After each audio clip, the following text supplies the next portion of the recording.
Hello and welcome back to another episode of Let's Play LOTRO with me, Balthelion. So once again we are still inside the Pit of Iron. We're just in this middle section over here.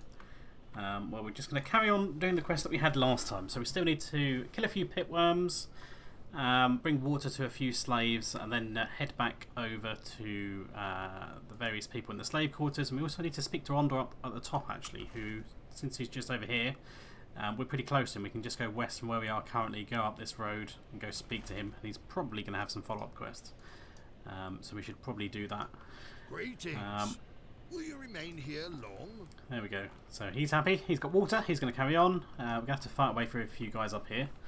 But I suppose I'll carry on rambling about my latest travellings in Update 23, though. So at this point, at the time of recording this, I'm about 119 and a half. I'm probably about 2/3 of the way, give or take, through the Grey Mountains now, having completed the Iron Hills in their entirety. And as I say, I think I'm about 2/3 of the way through. It may be more or less, I don't know, because I don't know the exact number of quests, but in terms of where I physically am in the region, it feels like I'm about 2/3 of the way through. But the Iron Hills has been rather interesting. It's kind of a bit of an unusual quest flow, because normally these days, you stroll up to a camp, you pick up a load of quests, you hand those in, maybe you get another set of quests, you go do them, you hand those in, and then you get a vector quest to go to the next camp, and you rinse repeat there. But it's a bit different in the Iron Hills. Greetings, traveler. There is something dreadfully unsettling about a creature too stupid to know the weapon that he's holding is likely to kill it as the person it's fighting. I just wish it made them easier to fight, but that is kind of madness. That kind of madness is hard to counter. Well, we'll just have to do our best. Go down there. Good work down there, Pendulous. Grateful for your assistance. There you are. Now listen closely. I don't know exactly what evil they've cooked up this time, or how they did it. But these goblins are using some kind of strange black powder to aid their mining. Bombs for the win. When it catches fire, this stuff explodes, shattering rock into rubble. And you too, if you're standing too close. They store the powder in barrels, which I've seen mostly near the smelters. If you can sneak up and set fire to those barrels, you will likely catch the lot of them in the blast. Fun times this is. So we'll grab that. Oh, he's got another quest. Traveler. Will you stay a moment? He's got a repeatable quest, Mysterious Ore, which is a repeatable quest which will also give you Fairdred's Rider's reputation if you need to grind out the last bit of that, because you probably don't get enough from the quest to hit cap. You can also do task hand-ins as well, to get some bonus reputation with that faction if you need to finish it off. Saruman isn't just mining iron ore down here, Pendulous. There are other things as well, but I just can't quite figure out what it is he is after. If you could get me a few samples of that ore, I would take a closer look at it and see if I can determine what it is. And we can have our pick of whichever type of thing we need for crafting. So some ore scarn, some hides for forestry and tailoring, some research text for scholar, or some birchwood for forestry and woodworker. So we'll jump down here. So yeah, carrying on then. So the Iron Hills is a bit weird because you kind of go from west to east really, really quickly. And east is basically the capital of that region, if you can call it that. It's a very small capital, really. The Quayrod requires us to give it does feel like you get through that region pretty quick, but then you realise that there's a lot of backtracking to all the other camps. So, like Camp A has quests to go to B and C, B says go to A and C says to go to A and B, and it's a bit weird. So you can kind of do it in kind of almost any order, really. Yeah, it's strange. I didn't seem to miss anything while I was there, so I don't think you've got that to worry about. There's a couple of quests that are kind of tucked out of the way. I have not seen your kind before. And I'm thinking particularly there's one in the northwest of the Iron Hills on a blocked road, northwest of Utterby. And that has a quest there, but you need to be at a certain point in the storyline to see that quest. So otherwise there might not be any dwarves to speak to there, but there will be a rusty page or whatever it is that you can pick up for your deed. Oh, you're going to be a defiler and throw stuff at me. But no, it's It's interesting going back and forth. It can be a little tedious at times, I won't lie. It's nowhere near as bad as the Shire though, so you don't have to worry about that, and it's a lot more interesting than something like the Shire. But I did enjoy it overall. Didn't really have any issues with it. There is one quest there that is bugged involving the grappling hooks, which was a bit of a pain. One of the bits of advice I'd seen about dealing with that though was because oh god, Jesus Christ, I'm being bounced around everywhere. Stop it! Stop it! Stop bouncing. You've thrown all your bombs. You've run out of bombs now. So one of the quests is to get rid of like 8 grappling hooks along the cliff face, and you can basically start at one end and run all the way down and do them in order. So the trick that I saw was to start at the northeast side rather than the southwest side. Let's step back before that explodes. Boom. But if there are any goblins, they will go investigate those and get blown up, if I'm not mistaken. But yeah, so the trick I saw was start the northeast, work your way round. I was able to get 6 out of the 8 of them by doing that. I couldn't trigger the last 2, but I was able to eventually get those when I went back after like a relog at some point. Tried the next day or something. It's still a bit buggy, but it's working. It'll probably be fixed at some point as soon as they do a bug fix patch. But yeah, it was enjoyable overall. That was the only problem I had in the Iron Hills. God, stop bouncing me everywhere, damn it. Quite nice in terms of storyline and kind of like a bit of lore. There is a degree of makey-uppy stuff where they're kind of like doing their own storyline kind of based in lore, which is not necessarily stuff that Tolkien has written about. But it's quite nice, and it's certainly nice to have some more dwarven places to do. And not only that, but dwarven places that aren't long abandoned. The likes of Moria and so forth. So it's been interesting doing that. I would love to see them at some point add housing to Erebor, since they have introduced a new area called the Dwelling Halls. So it'd be nice to have some kind of like extension of that could be like a housing district. That would be pretty cool. But the Erebor extension is nice. It as expected is starting to grate on me though. There is a lot of tedious running back and forth. Either into the throne room and then outside, or into the dwelling halls and then outside, or back to the king. It does get a bit repetitive at times, so I have been kind of like alternating between using my allegiance map port, which ports me into the king's throne room, and my milestone map skill. Oh god, they're bombing me. They should die horribly to this though. Woohoo! Orbital goblins. Great success. Do we need... What do we need? Strange ore. Where's that? To the north. So it has been enjoyable doing most of it. That's one of the few things in this update that has been kind of grinding against me. As for the Grey Mountains, which is kind of where the better half of the content is, I would say.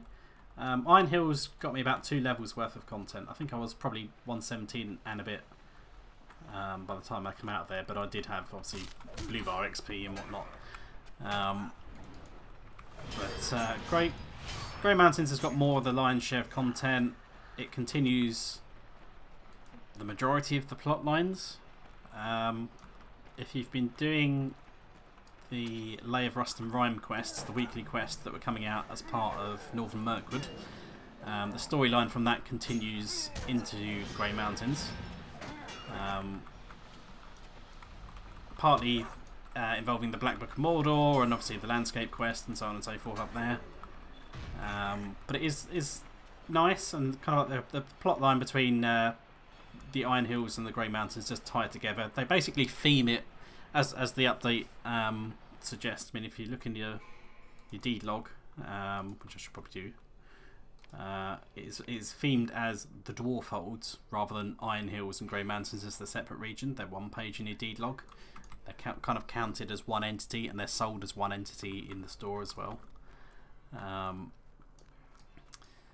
So, actually no, we've gone too far now. What are we up on? Oh, we need pitworms. We need to go west. And the oars were on the top. Okay, let's go this way. Yeah, it's been enjoyable. The only thing that I have found though is when you are level 115 and let's say you're reasonably geared, you know, maybe not necessarily like geared with absolute full stats and so on and so forth, but you've got a reasonable set of gear. Now I was still capped in terms of maximum damage bonus, but not in terms of mitigations. I think I was a slight bit under after the update.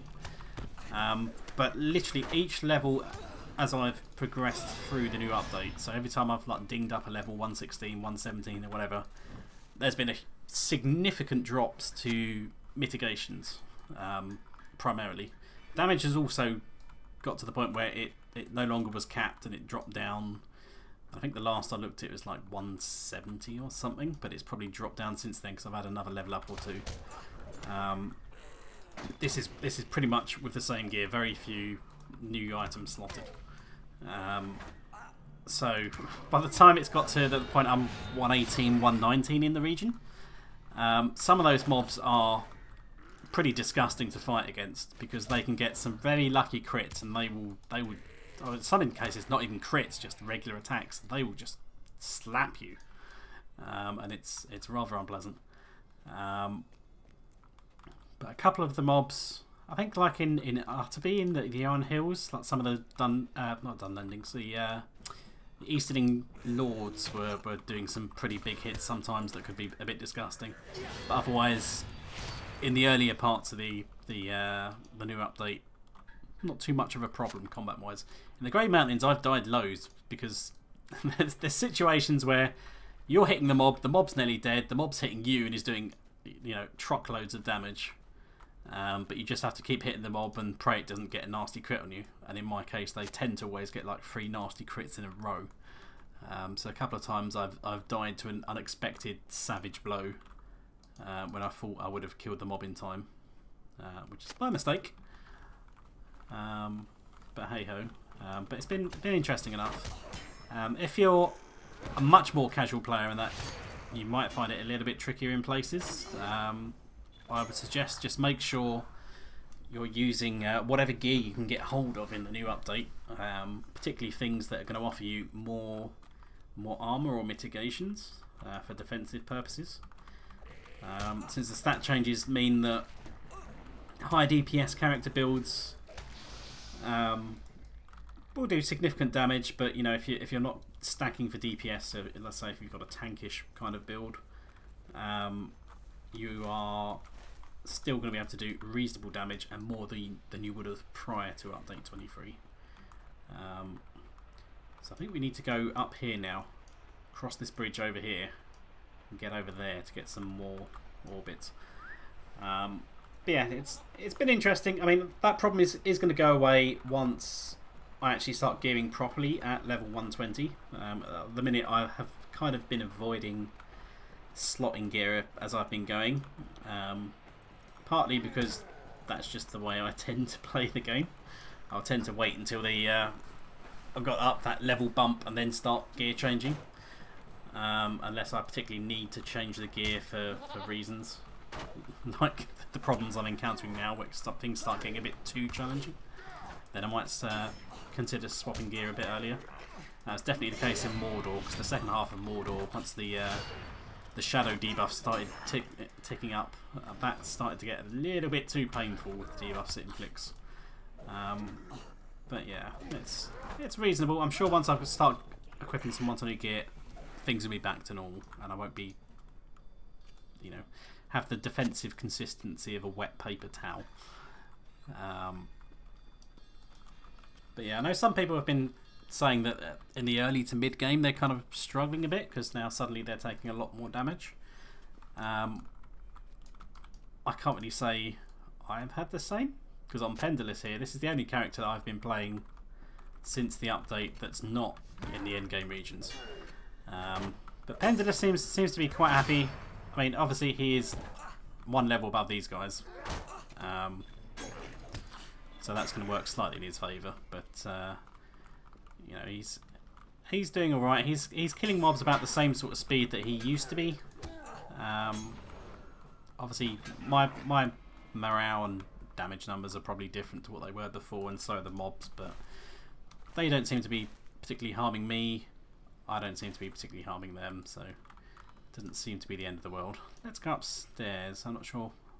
Does this take me right to the top? I think it does. So I want to be right over the other side over there, which is unfortunate. Now I do remember when I was testing Isengard back in the day, and I played through the entire expansion on the test servers, because back then I was on the Palantir server, so we got to see things in a very early state. And it'd be great because you'd come across these like wooden bridges, but they'd basically be like ghost bridges that you just reach a certain point and it's not solid, and you'll just fall through to your death because it's so far down. But those were fun times back then. And I was part of the first raid group that killed the lightning troll in Isengard. He has a name. Back then he didn't have a name. He was literally just called Lightning Troll. And there were two raid groups, consisting of like half devs and half players on the preview program. And we had some fun back then. But our group killed it first. I mean, admittedly, it was. I mean, the devs kind of knew what tactics were involved, but the fight was like completely not balanced at all. So it was just kind of like a bit of a face roll, really. Because he was doing disgusting damages and whatnots, but it was fun times. I have fond memories of that. That's my claim to fame as well. Part of the first player group to ever kill Lightning Troll in that, even if it was on a test server, not live. Don't have any live world firsts. Right, this Overseer guy, like the Overseer, we do have a quest to do something about him at some point in the future, just not now. So we can just ignore him. We'll have to come back and kill him another time. So we still need 2 more ores. Should be some around. Can we press delete to examine any? No. We need to be far to the southwest. Do we want to go up? We can go up. We can go across the bridge though.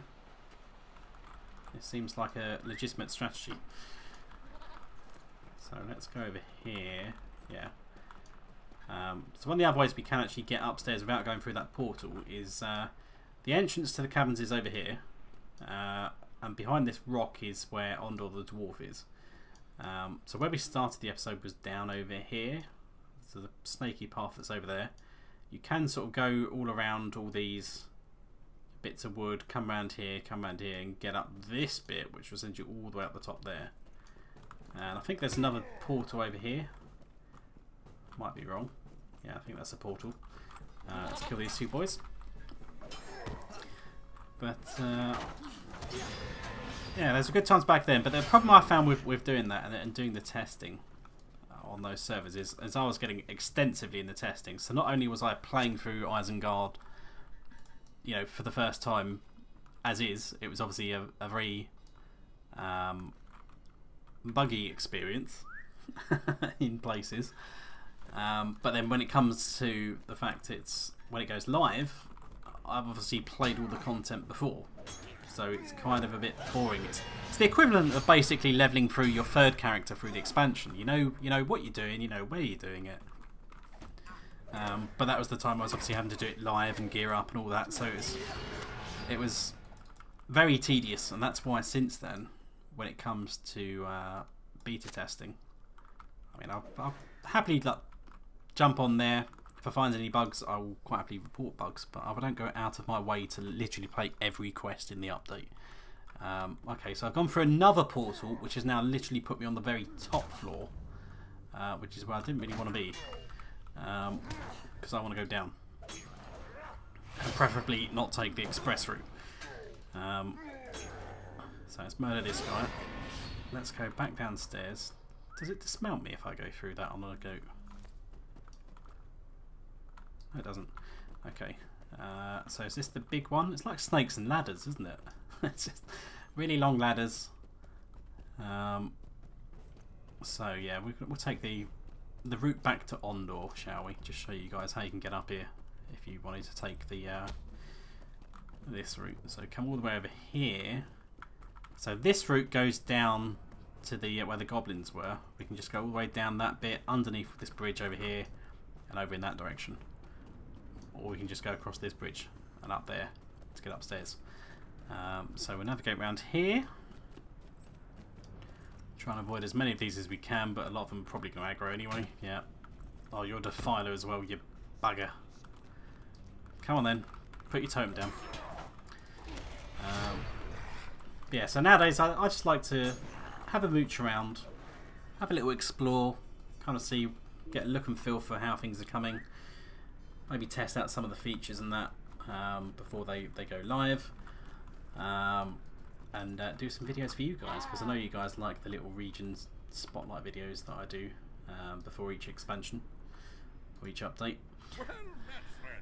Ha! Well done. I could hear the blast from here. That would teach the goblins to play with dangerous toys and slow down their mining efforts here for a while. So we can have a pocket item, which is tactical pockets. We can have a cloak. We can have an orc to file a pool. No, he's not. Surprising. Or we can have a tunicky thing, which I probably can't see. There we go. So it's actually like a Spartan-y gladiator's kind of tunic, not tunic, like a skirt pleated thing. Greetings, traveller. Well done. I will need as much of this ore as you can bring me, so if you happen to come across more, bring it here. But it's a daily quest if I'm not mistaken, so we'll just take the scone. So yeah, it's going to be a daily repeatable for that one. I would be grateful for your assistance. But it's going to give us another daily repeatable, crack the whip. Look at those poor beggars down there. Those orcs employ the lash without mercy. I cannot stand the sight of it. If you wish to be of help, you bring me those whips, and I'll see to some compensation for your efforts. So, I think only certain orcs drop those. Does it tell us? Orc slavers. So, orc defilers and so forth won't count. Orc slavers should be melee dudes, though. So there we go, there's one literally underneath us. But I think that's probably a good place to stop for today, and next time we will continue with the Pit of Iron. So until then, see you guys next time.